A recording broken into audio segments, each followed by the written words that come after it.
Hi, Sunday School friends. It's Mrs. Russo.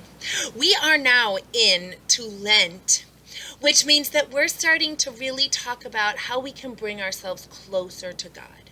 How can we bring ourselves closer, walk with Jesus toward God? And the thing that we're talking about today is something that brings us further from God, something that might tempt us. Temptation is what we're talking about today. And that is the desire to do something that we know brings us further from God. Yeah? And it doesn't even have to be something like naughty or against the rules. It's just something that just takes us further from God's love. So I'm going to read two different stories today, and I'll put them in two different books. Well, Mother Cameron will put them under two different books. But the first one I want to talk about is purely about temptation. It's called Hear No Weevil, a story about temptation, written and illustrated by Matt Whitlock. Now, a weevil is a kind of a bug, just so you know. I don't know if he looks like a bat-mosquito combo or not. There's a creepy bug you'd better fear. He's living deep inside your ear. A regular liar and constantly evil, Mr. Fibface, the crusty boll weevil. He flits around from ear to ear. His voice is soft, his message clear. He'll tell you wrong is sometimes right, then fly away far out of sight. See, so in these illustrations, they've made him whisper in this little blast of explosion to say you should trip him. Or this blast of explosion, do this naughty thing, blast of explosion. Baseball to the door or to the window and blame the baby? What? Pull the football right out from under him. That's how the illustrator is showing that that weevil was in their ear, telling them to do something naughty. But though he's gone, his words remain. They start to seep into your brain. Temptations quickly volunteer, and soon the truth is not so clear. Weevil's coming. Ooh, he's looking gross. But he'll find a kid to listen close. This bug is full of bad advice.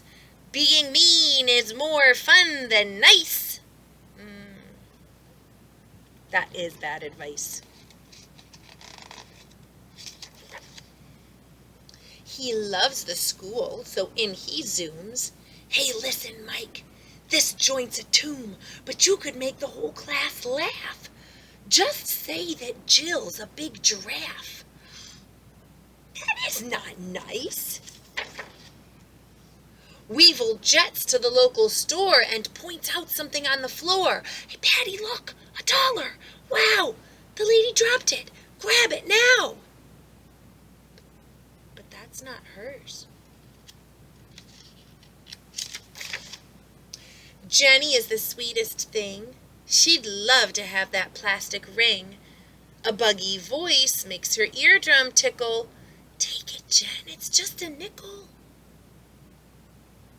Well, if it's a nickel, then just pay just a nickel.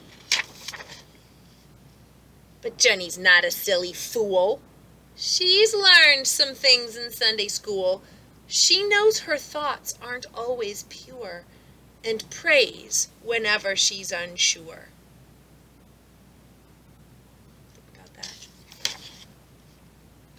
When Weevil's words get in her head, she just asks God what to do instead. I would like to keep it, but that'd be wrong. I'll put it back where it belongs.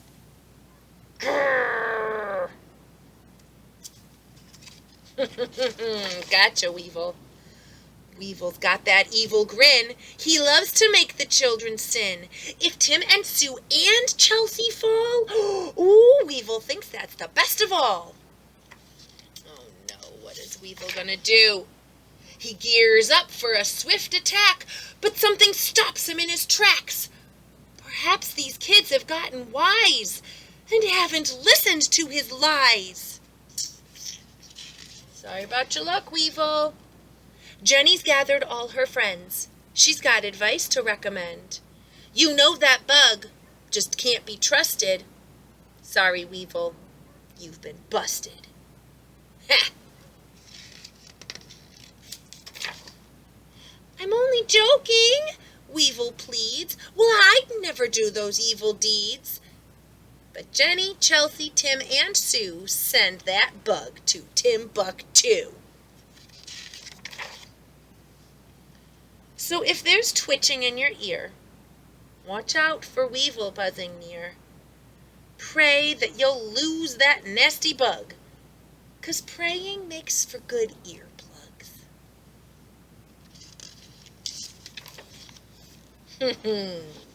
Hear no Weevil.